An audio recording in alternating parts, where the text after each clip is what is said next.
My name is Sophia Miller. I'm 26 years old, and this is the story of how I chose life over family. Imagine lying in a hospital bed, machines beeping as your kidneys fail, while your parents choose to walk your sister's golden retriever instead. That's not a nightmare. That was my Tuesday. For years, I believed love meant accepting crumbs while watching my sister Victoria feast at the family table. Her dog's grooming appointments mattered more than my dialysis. Her book signings trumped my surgeries. But the day they literally chose Duchess's evening walk over my medical emergency, something inside me finally broke. Or maybe, finally healed. What I discovered in my grandmother's papers that night would destroy their perfect family image forever. The letter I left at a Victoria's charity gala didn't just expose the truth, it redistributed $2 million and made headlines they'll never live down. Before we dive into how I finally set myself free, please take a moment to like and subscribe, but only if you truly enjoy this story. Where are you watching from? Drop your city and local time below. Now let me take you back to where it all began. The Ritz-Carlton ballroom sparkled like Victoria's personality, all surface, no substance. Crystal chandeliers cast golden light over 200 guests, each clutching champagne flutes worth more than my monthly medication costs.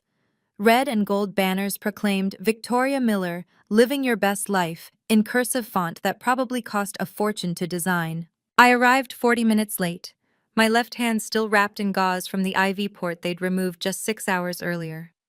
The valet's eyes widened at my 10-year-old Honda Civic sandwiched between Teslas and Mercedes. I almost laughed. If only he knew I'd driven myself here against medical advice. "Sophia, you actually came!" My mother's voice carried that special tone, surprise mixed with disappointment. She air-kissed my cheek, careful not to smudge her makeup. "We weren't sure you'd manage." The banner behind her read, Victoria Miller, inspiring millions to live authentically. I almost laughed at the irony. My sister stood center stage in a scarlet designer dress that matched her book cover, her golden retriever Duchess beside her wearing a diamond-studded collar. The dog's accessories cost more than my emergency room copay. "Ladies and gentlemen," the MC's voice boomed, "let's hear from the woman who raised this incredible inspiration." My mother glided to the microphone, diamonds glittering at her throat. "Victoria has always been our miracle. From the moment she was born, we knew she was destined for greatness." I stood at the back, invisible as always, watching my parents beam at their chosen child. The familiar ache in my chest had nothing to do with lupus. Around me, influencers live-streamed every moment, their phones capturing the perfect family portrait, minus one daughter. Something in my purse felt heavier tonight. Grandmother's envelope seemed to pulse with possibility. And of course, my father joined my mother on stage, his voice carrying that boardroom authority. "Victoria learned about giving from the best. She's always put others first, especially family." The crowd murmured approval. I gripped my water glass tighter. "Speaking of family," the MC smiled, scanning the room. "Victoria, tell us about your support system. Your parents are here, but any siblings cheering you on?" Victoria's laugh tinkled like breaking glass. "Oh, I have an older sister somewhere around here." She waved vaguely toward the back. "Sophia's always been delicate. We try not to overwhelm her with these big events." Delicate. The word hung in the air like a diagnosis. My mother quickly added, "Victoria is really like an only child in our hearts. She's never let anything stop her from achieving her dreams." Several guests turned, searching for this mysterious sister. I kept my face neutral, a skill perfected over 26 years. A woman beside me whispered to her friend, "I didn't know Victoria had a sister. She never mentions her online." "Probably jealous," her friend replied. "Imagine having Victoria Miller as your sister." The MC continued interviewing my parents about Victoria's childhood achievements. Dance recitals I was too sick to attend, science fairs during my hospitalizations, cheerleading championships while I underwent treatment. Each memory carefully edited to remove my existence. Your family must be so proud, someone called out. We are, my father boomed. Victoria represents everything we value: success, beauty, determination. And I represented everything they wanted to forget: medical bills, canceled vacations, uncomfortable realities. The MC extended the microphone toward the audience for questions. Before I could think, my feet were moving. 26 years of silence suddenly felt like 26 years too many. I have a question, I said, taking the mic. The spotlight found me instantly. 200 faces turned, and I saw my parents' smiles freeze like screenshots. Sophia, Victoria's voice pitched high. Everyone! My sweet sister decided to join us after all. I walked toward the stage, each step deliberate. The gauze on my hand caught the light. Thank you all for celebrating my sister tonight. Family is everything, isn't it? My mother's fingers tightened on my father's arm. Victoria's publicist started moving toward the stage. I wanted to share something special, I continued, climbing the steps, about family, sacrifice, and the wisdom of grandmothers. Victoria went pale beneath her contour. Sophia, maybe we should... Our grandmother, Eleanor Hayes, taught me something important about choices. I faced the audience, their phones already recording. She used to say that true character reveals itself not in grand gestures, but in the small moments when no one's watching. That's lovely, the MC stammered, clearly sensing the shift in energy. My father stepped forward. Sophia's still recovering from a medical procedure. Perhaps... I'm fine, Dad. Just like I was fine 3 months ago. Just like I've always been fine, right? The word fine cracked like ice. Victoria's hand found Duchess's collar, and even the dog seemed to sense the storm approaching. In my peripheral vision, I noticed a man in a charcoal suit watching intently from beside the Hayes Foundation banner. 3 months ago, I sat in Dr. Martinez's office as she delivered the news that should have changed everything. Stage 3 kidney failure, she said gently. Sophia, this is serious. You need family support now more than ever. I'd called my parents immediately, my hands shaking as I dialed. They answered on speaker. I could hear Victoria's voice coaching session in the background. Mom, Dad, I need to tell you something important. Can it wait, sweetie? My mother sounded distracted. Victoria has her final book cover shoot in an hour. It's about my kidneys. They're failing. Silence. Then Victoria's voice, suddenly closer. Oh my God, I can't handle this stress right now. My publisher is already on my case about deadlines. Victoria, breathe, my mother soothed. Not me, her. My father's practical voice cut through. Sophia, what do the doctors recommend?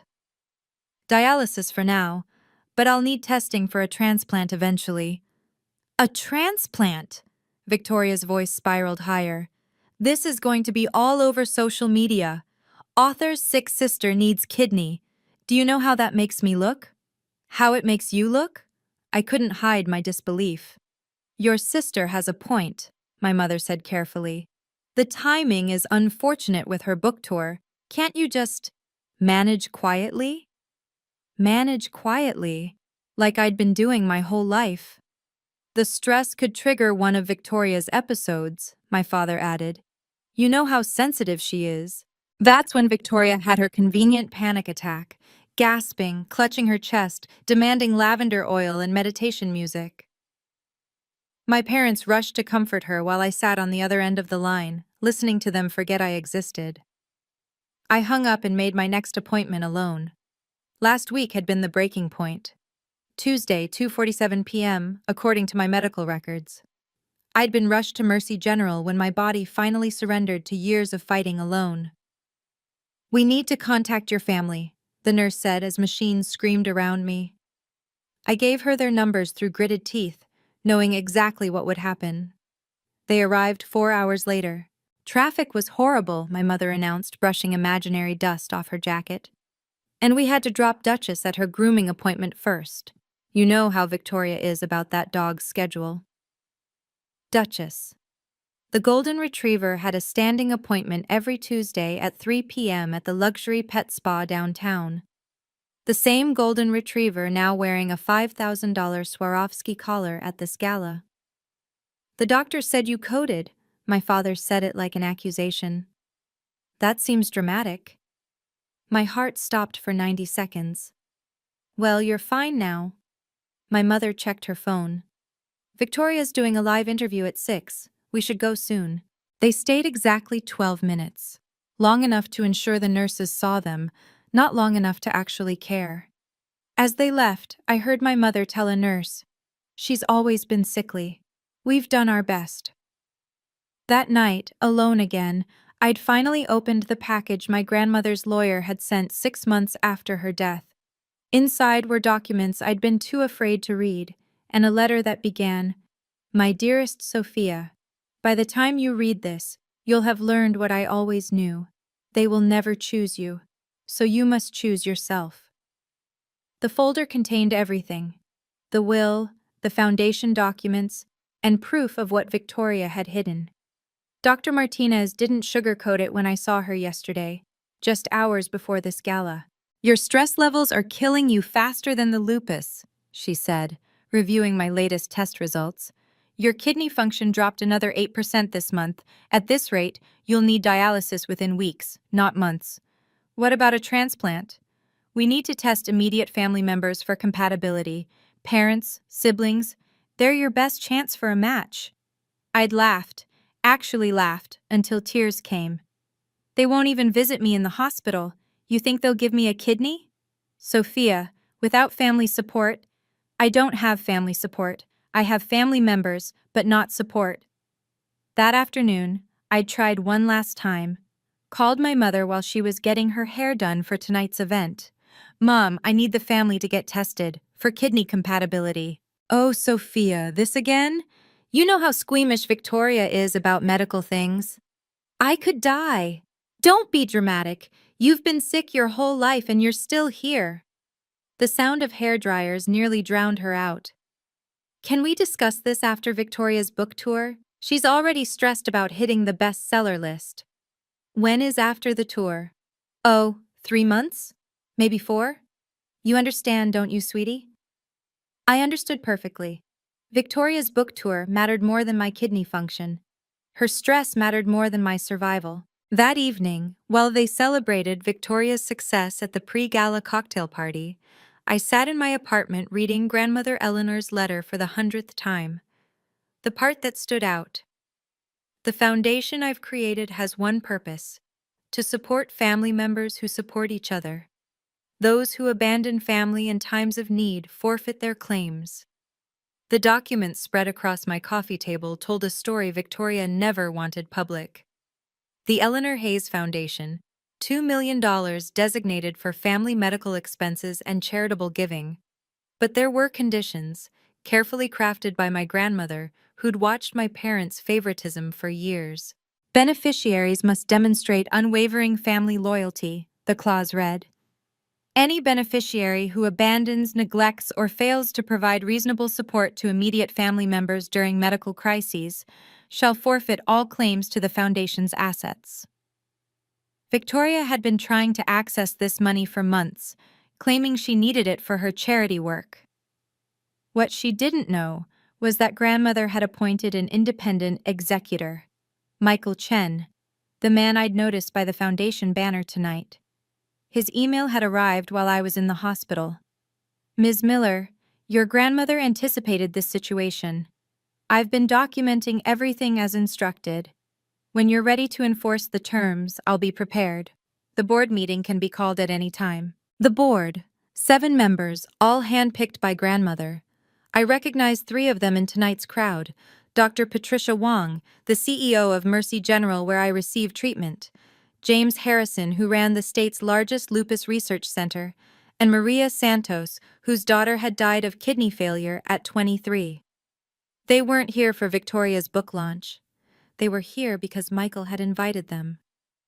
"The truth has a way of surfacing," grandmother's letter continued. "I've ensured that when it does, you'll have the power to demand what you deserve. Not their love, which they're incapable of giving, but the resources to build a life without them." I'd tucked the crucial documents into my purse before leaving for the gala. Now, standing on this stage, I felt Grandmother Eleanor's presence like armor. Wow, can you believe parents would choose a dog's grooming over their daughter's kidney failure? If you've ever felt invisible in your own family, drop A in the comments. And here's a question. Would you have stayed silent this long? Let me know below. Don't forget to subscribe if you want to see how this charity gala turns into sweet, sweet karma. Trust me, Victoria's meltdown is worth the wait. Now, back to that night when everything changed. Victoria grabbed my wrist backstage, her manicured nails digging in. What are you doing? Supporting my sister's big night. Cut the crap, Sophia. Why did you mention grandmother? Our parents materialized, my father's face flushed with anger. You're embarrassing us. Embarrassing you? I kept my voice level.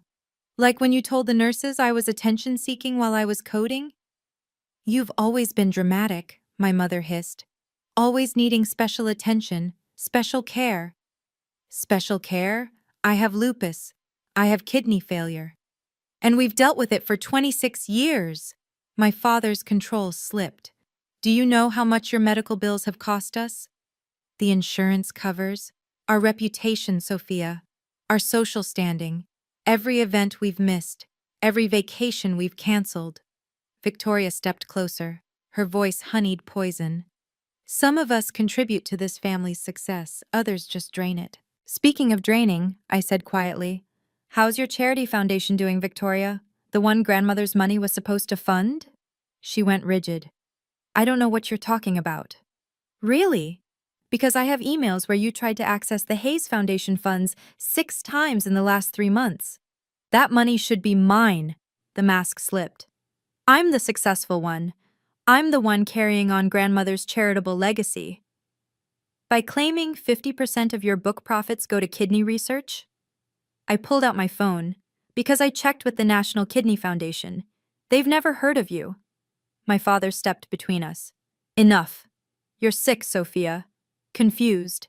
If you continue this, we'll have to reconsider your health insurance. The insurance you claim costs you so much? Without us, you have nothing. Interesting theory. I glanced toward the ballroom where Michael Chen waited. Should we test it? Victoria's publicist appeared. 5 minutes until your main speech, Victoria. My sister smoothed her dress, back in character. Don't ruin this for me, Sophia. For once in your life, just fade into the background where you belong. They swept back toward the stage, leaving me alone in the dim backstage area. But I wasn't alone. I had grandmother's words, Michael's support, and finally, the courage to stop disappearing. Back in the ballroom, Victoria commanded the stage like she was born to it. Maybe she was. I'd certainly been pushed aside enough to make room for her spotlight. Thank you all for being here tonight, she purred into the microphone. Your support means everything as I launch this next chapter of giving back. The crowd applauded, cameras flashed. As many of you know, 50% of all book proceeds will go directly to kidney disease research. She paused for effect. This cause is close to my family's heart. I nearly choked on my water. Close to her heart? She wouldn't even get tested as a potential donor. Through the Victoria Miller Foundation, we'll be changing lives. She produced a giant check, a prop, of course. Our first donation of $100,000. More applause, more photos, all smoke and mirrors. My family understands sacrifice, Victoria continued, her eyes finding mine in the crowd. We know what it means to support each other through challenges. Right, Sophia? 200 faces turned to me. She was baiting me, daring me to make a scene. After all, Victoria's smile sharpened. Some family members inspire us to give. Others teach us about the importance of boundaries with toxic people. Gasps rippled through the crowd. She'd just called me toxic. Publicly. My mother stood, raising her champagne. To Victoria, our miracle child who never let anything or anyone hold her back. Hear, hear, my father's voice boomed. I watched them toast their chosen daughter while I stood frozen, the medical bracelet from yesterday's emergency visit still on my wrist. Around me, people whispered, pointed, judged. The sick sister, the burden, the toxic one. That's when Michael Chen moved. He didn't approach me. Too obvious. Instead, he positioned himself near the Hayes Foundation banner where 3 board members had gathered. Dr. Wong from Mercy General caught my eye and nodded slightly. Victoria was still talking, something about resilience and choosing your own family, when her assistant wheeled out Duchess on a custom platform. The dog wore a new collar, diamonds spelling out "Survivor." The irony was suffocating. The dog was a survivor. I was toxic. My hand found the envelope in my purse. Michael Chen materialized beside me during the photo session, his presence deliberate but discreet. "Ms. Miller," he said quietly, handing me his business card. "Your grandmother was very specific about tonight." The card read, "Michael Chen, estate attorney, executor of the Eleanor Hayes Foundation." But it was the handwritten note on the back that stopped my breath. She knew this would happen. She prepared accordingly. "I don't understand." "Your grandmother documented everything, every missed hospital visit, every ignored plea for help. She hired a private investigator for the last 2 years of her life." My hands trembled. She knew? She knew, and she made provisions. He glanced toward the stage where Victoria was posing with Duchess. "The foundation board is here tonight, all 7 members." "Why tonight?" "Your grandmother specified that the truth should be revealed at a moment of Victoria's choosing, when she's claiming to be charitable while abandoning family." His briefcase bore the Hayes Foundation logo in gold. The legal term is demonstrable hypocrisy. I noticed Dr. Wong approaching with James Harrison from the Lupus Research Center. They weren't coming for Victoria's speech. "The board has been reviewing documentation for 6 months," Michael continued. "Your hospital records, their responses, the fact that Victoria's charity doesn't exist in any legal form." "She's lying about the donations? Every cent she claims to donate goes to her personal LLC. It's fraud, Ms. Miller. And your grandmother anticipated it." Victoria's voice carried across the room. "Family means everything to me." Michael's expression didn't change. "Your grandmother left you more than money, Sophia. She left you the power to demand accountability."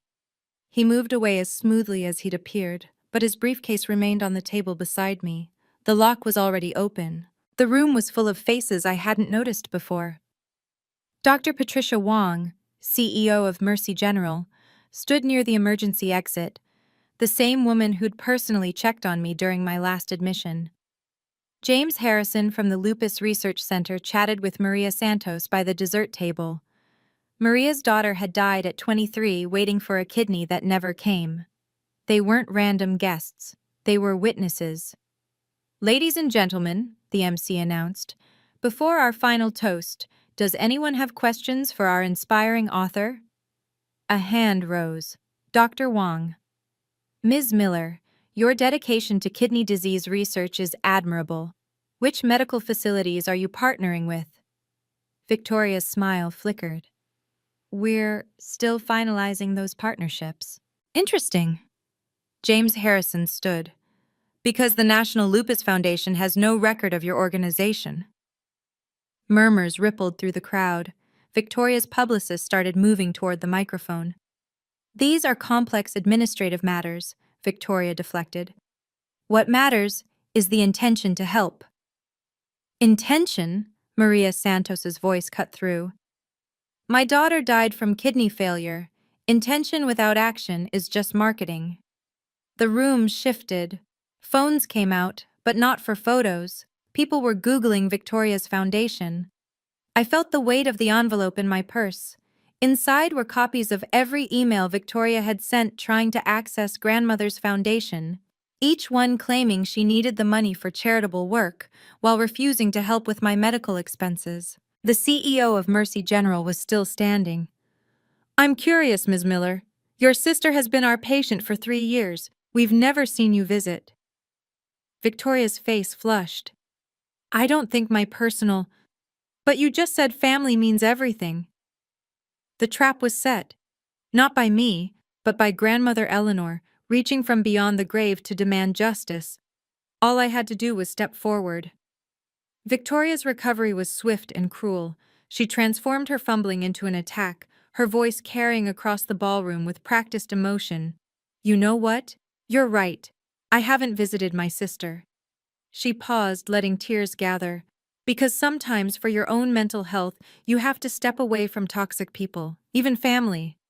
The crowd leaned in, sensing drama. "Some people," she continued, looking directly at me, "drain your energy, your joy, your success. They make everything about their problems, their needs, their constant crises." My mother stood up, nodding supportively. "Victoria's right. We've all had to make hard choices." "Sophia has been sick her entire life," Victoria announced to the room, "and for 26 years, this family has revolved around her needs. Hospital visits, canceled plans, endless medical bills. When does it end?" "When I die?" The words escaped before I could stop them. Silence. Victoria seized the moment. "See? This is what I mean. The manipulation, the guilt trips." She gestured to the crowd. "I wrote this book to help people like you set boundaries with emotional vampires, even if they share your blood." She clicked a remote, and a slideshow began on the screen behind her. Photos of the Miller family, at Victoria's graduations, her dance recitals, her achievements. Every photo carefully cropped. I knew because I'd been cut out of each one. "This is what choosing happiness looks like," she declared. Then came the final slide. Victoria with Duchess at the pet spa. The timestamp in the corner read, Tuesday, 3:15 p.m. The exact time I was coding in the hospital. "Even Duchess understands loyalty," Victoria said, hugging the dog. "She's never missed an appointment, never complained, never made everything about her." My father joined them on stage. "We're proud of the boundaries Victoria's set. It's what's best for everyone." The audience applauded. Some were crying. Victoria had turned my abandonment into her triumph story. My mother took the microphone next, her voice dripping with manufactured sympathy. "As a mother, it breaks my heart to say this, but some children are just born difficult." She looked directly at me. "We've done everything for Sophia, the best doctors, the best treatments. But she's never been grateful. Always wanting more attention, more special treatment." "More attention than a dog?" The question came from Maria Santos. My mother's smile tightened. "That's not... Because according to this timestamp, you were at a pet grooming appointment while your daughter was in cardiac arrest." "Duchess has separation anxiety," my mother said, as if that explained everything. "Victoria needs that dog for emotional support." "And Sophia needs kidneys to live," Dr. Wong interjected. "Has the family been tested for compatibility?" My father's face darkened. "That's private medical." "But you just made her medical history public entertainment," James Harrison observed. Victoria snatched back the microphone. "This is exactly what I mean. She turns everyone against us, makes us look like monsters when we're just trying to live our lives." "Your lives." I finally stood, my voice steady. "Not our lives. Your lives." "Oh, here we go," Victoria rolled her eyes. "The victim card." "No cards, just facts." I walked toward the stage, each step measured. "You're right about one thing, Victoria. This family has made choices, like choosing a dog's haircut over a human being's heart stopping." "You're being dramatic." Room 314, Mercy General. April 15th, 3:47 p.m. Code Blue, 90 seconds of cardiac arrest. I pulled out my phone. "I have the medical records if anyone wants to verify." "This is harassment," Victoria's voice pitched higher. "No," I said quietly. "This is accountability." My mother stepped forward. "Sophia, you're embarrassing yourself." "Am I? Or am I finally telling the truth you've spent 26 years hiding?"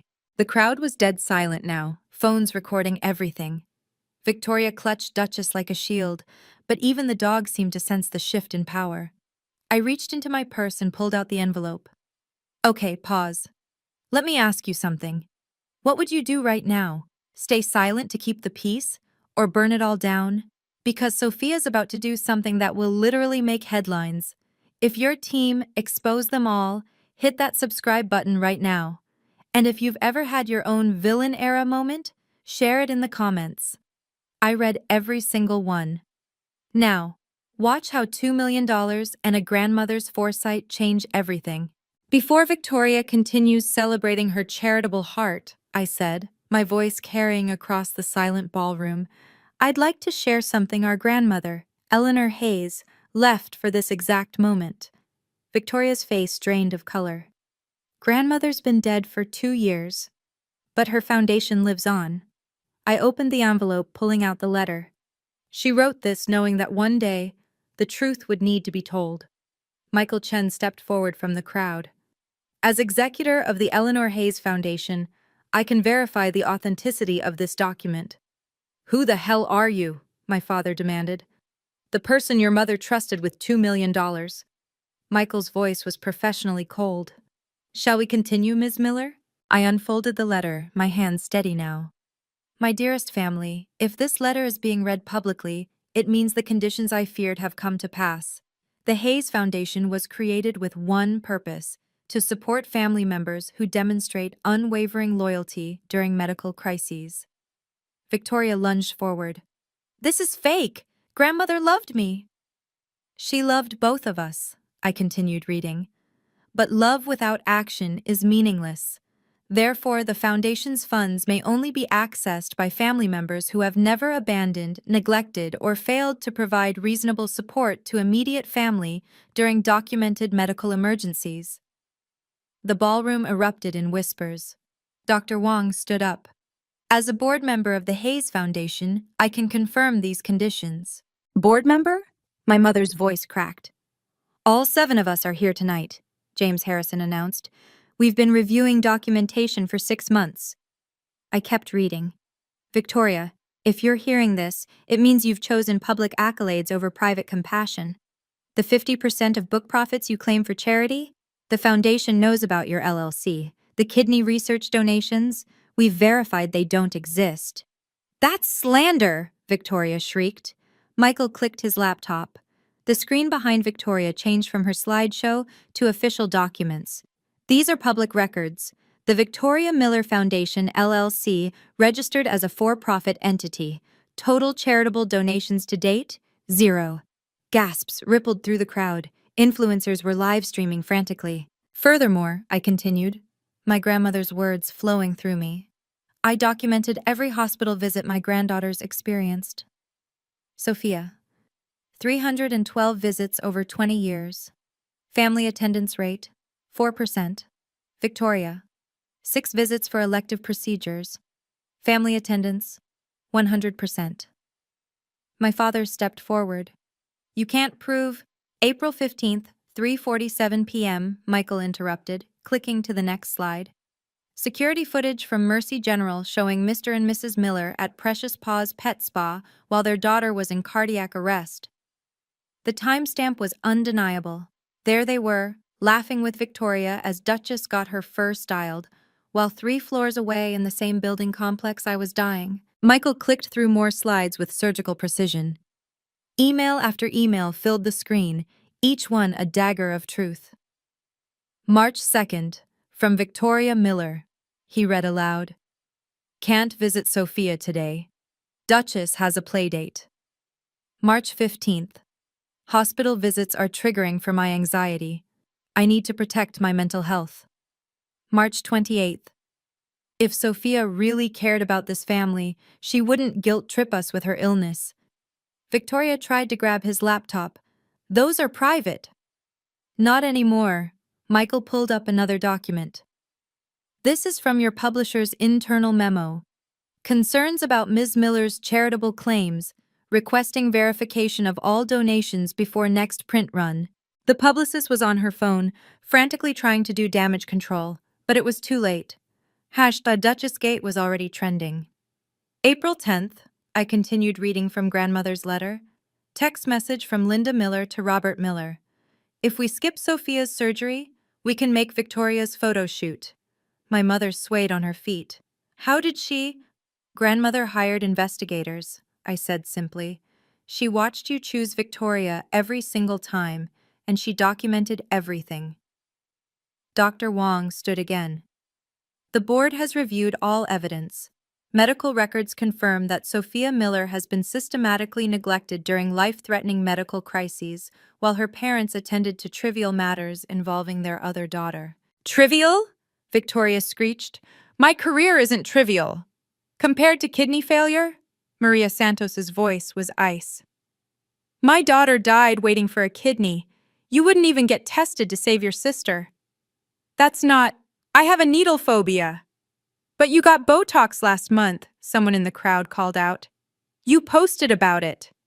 Michael pulled up the final slide. A video. This is from Tuesday, audio enhanced. The security footage played. Me, unconscious, surrounded by medical staff. The timestamp, 3:47 p.m. The audio was clear. We need her family here now. They're not answering. Should we keep trying? She's coding. Focus on the patient. Then, a split screen. The other half showed my parents and Victoria at the pet spa, champagne glasses in hand, celebrating Duchess's Best in Show grooming award. The audio from their side. To Duchess, the only daughter who never disappoints. They were toasting a dog while I flatlined.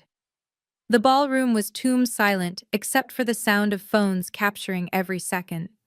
Victoria's carefully constructed image was crumbling in real time. The Hayes Foundation board has reached a unanimous decision, Michael announced. Based on documented evidence of family abandonment during medical crises, Victoria Miller is permanently disqualified from accessing foundation funds. You can't do this! Victoria screamed. It's already done, I said quietly. Grandmother made sure of that. Michael's voice rang with legal authority.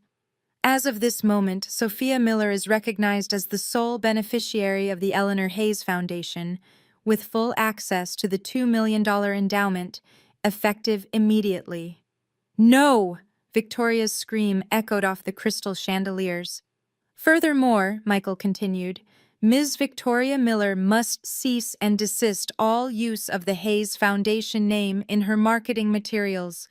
Our legal team will be in contact regarding the fraudulent charity claims.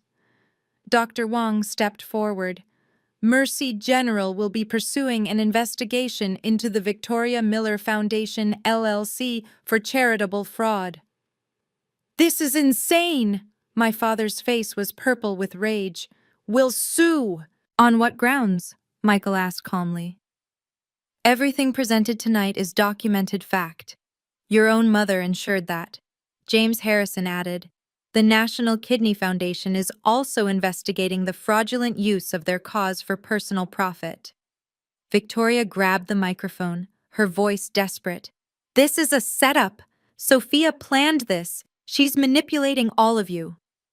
With what energy? I asked quietly. I can barely stand after dialysis. When would I have orchestrated this? The IRS has also been notified, Michael announced, pulling out official documents. Claiming charitable donations that never existed is tax fraud, Ms. Miller.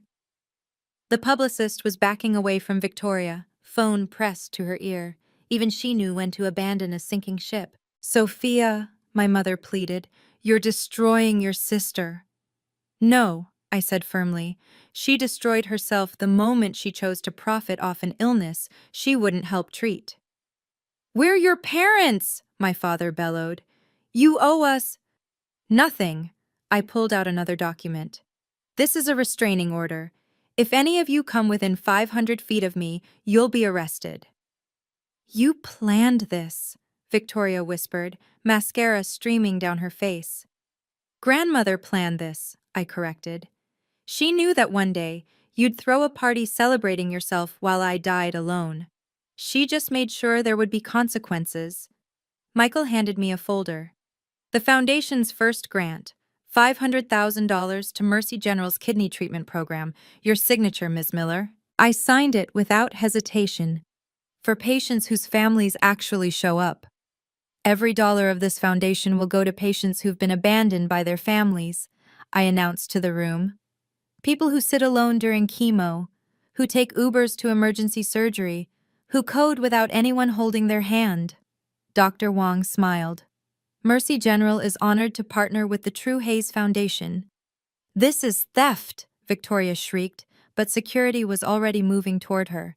I turned to face the crowd, many still recording. My grandmother taught me that family isn't about blood, it's about who shows up when the machines start beeping. You're making a mistake, my mother said, tears finally falling. We're your family. No, your relatives. There's a difference. I looked at each of them. Family doesn't choose a dog's haircut over a heartbeat. Maria Santos approached the stage. My daughter's foundation would like to partner with yours. No child should die alone because their family deemed them inconvenient. Yes, I said immediately. Absolutely yes. Victoria grabbed Duchess's leash, trying to storm off the stage, but the dog wouldn't budge. Even the golden retriever seemed to sense the shift in power. Come on! She yanked harder. The dog sat down and refused to move. Someone in the crowd actually laughed. Then another. The perfect princess couldn't even control her prop. The first grant recipients will be announced next week, I continued, ignoring Victoria's meltdown. Priority goes to patients whose families have documented patterns of neglect. You can't give away our money, my father shouted. It was never your money. Grandmother saw to that. I pulled out the final document. She also removed you from her will 2 years ago. The house you're living in? It's mine. You have 30 days to vacate. The sound my mother made wasn't quite human. But don't worry, I added. Victoria's a best-selling author, right? I'm sure she can support you. Oh, wait. I glanced at the publicist on the phone. Is that her publisher calling? The publicist nodded grimly, mouthing, contract cancelled. Victoria collapsed onto the stage, designer dress pooling around her like spilled wine. The same crowd that had applauded her 20 minutes ago was now stepping back, distancing themselves from the disaster. The exodus was immediate and brutal. Guests who'd come to celebrate Victoria were now fleeing like the building was on fire. Phones stayed out, everyone documenting the fall of the Miller family dynasty. Hashtag Duchessgate is trending #1, someone called out. Victoria's lost 100,000 followers in the last 10 minutes. Her phone buzzed incessantly on the stage. I could see the notifications from here. Brand partnerships canceling, influencer friends unfollowing, her carefully curated world crumbling in real time.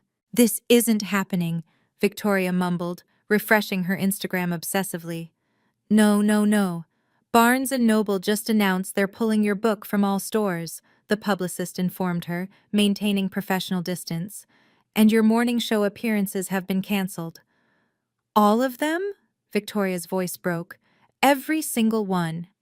My father tried to approach me, but security stepped between us. Sophia, let's discuss this privately. Like you discussed my kidney failure privately? Oh, wait, you didn't discuss it at all. Local news crews were arriving, someone having tipped them off. A reporter was already going live. Drama at the Ritz-Carlton tonight as best-selling author Victoria Miller faces fraud allegations.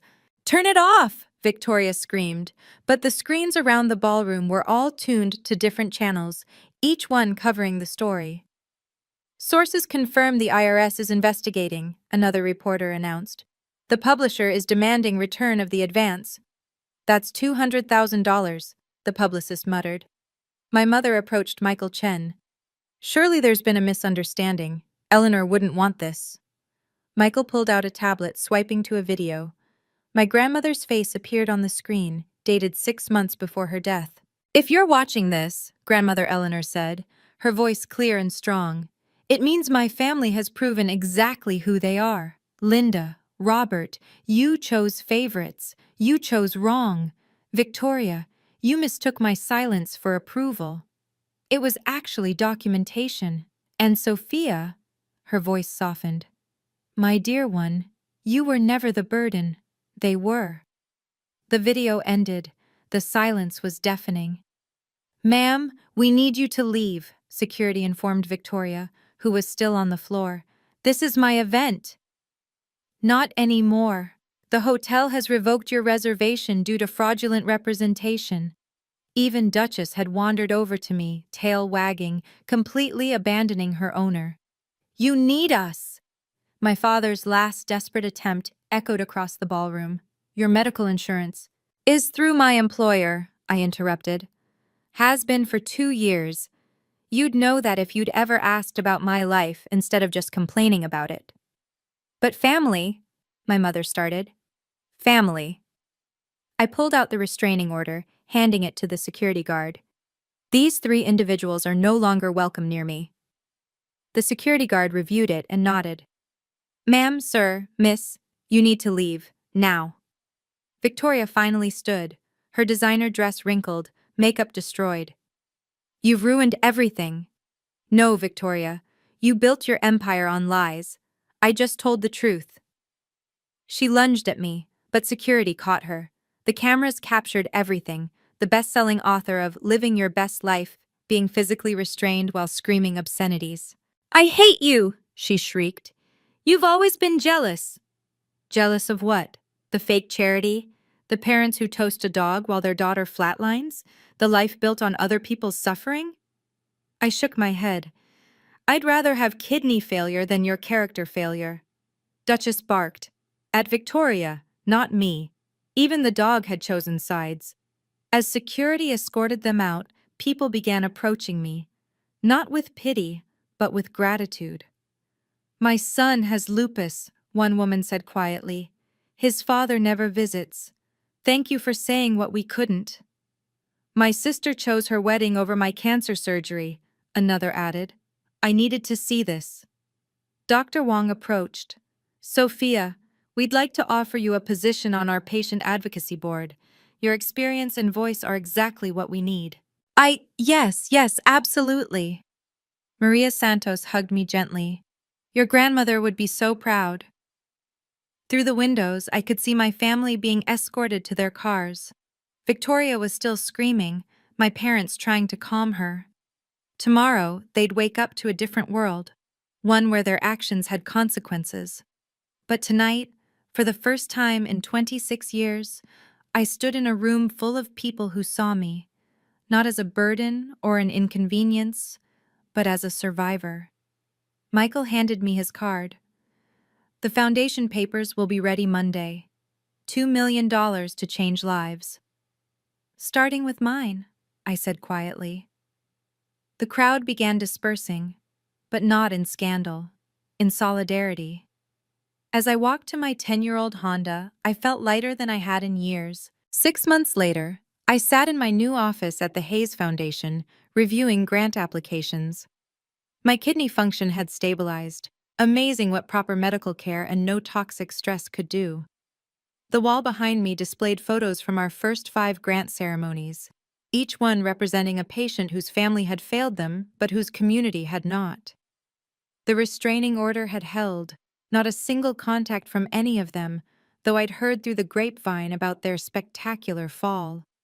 Victoria's book had been pulled and pulped, the publisher suing for the advance plus damages. She'd moved back in with our parents, into a small apartment, since they'd lost grandmother's house. Her Instagram, once boasting 2 million followers, had dwindled to a few thousand bot accounts. My father's reputation in financial circles was destroyed. Who would trust a financial advisor who committed charity fraud? My mother had been expelled from her social clubs. Turns out, people don't like members who abandon dying children for dog grooming appointments. Sophia? Dr. Wong knocked on my door. Your 3 o'clock is here. A young woman entered, holding the hand of a teenager with obvious medical equipment. Ms. Miller, I'm Jennifer. This is my daughter Amy. She has lupus and her father. He hasn't visited in 2 years. Sit, I said gently. Tell me your story. As they talked, I thought about grandmother Eleanor's final gift. Not the money, but the permission to stop seeking love from people incapable of giving it. She'd known they'd never choose me, so she made sure that when the time came I could choose myself. The foundation had already helped 53 families. Each grant was named the Eleanor Hayes Second Chance Grant, for people who needed someone to show up when their blood relatives wouldn't. I want to leave you with something my grandmother wrote in her final letter. Words I've framed above my desk. Blood makes you related. Loyalty makes you family. And sometimes, the most loving thing you can do is walk away from people who would watch you drown while complaining about the splash. If you're reading this or listening and you've been told you're too much, too sick, too expensive, too inconvenient, hear me clearly. You are not a burden. You are a human being deserving of love, support, and basic dignity. The people who make you feel otherwise, they're telling you who they are. Believe them. I chose to live. Not just survive, but actually live. I found my people, the medical staff who held my hand when my parents wouldn't, the board members who saw injustice and stood against it, the patients who became my chosen family. We show up for each other. We choose each other. Every single day. My parents chose a dog over my life. But in doing so, they freed me from 26 years of begging for scraps of affection. Victoria chose fame over family. And fame is fickle. It abandoned her the moment the truth came out. I chose myself, and that choice saved my life in ways medicine never could. Your worth isn't measured by their love. It never was.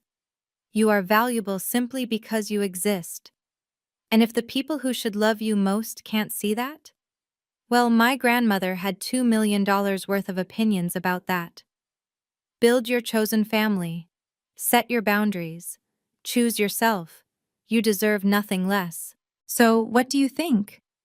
Was Sophia too harsh? Or did karma serve exactly what was ordered? If you've ever had to choose between toxic family and your own survival, you're not alone. Drop a comment with your story. I read every single one in heart, the brave souls who share. Team Sophia or Team Victoria? Choose your side below. And if this story hit different, please subscribe and ring that bell. Tomorrow's story? My in-laws demanded I name my baby after their dead cat, so I sent them an invoice for my therapy. You won't want to miss that disaster. Until then, remember, you deserve to be chosen first.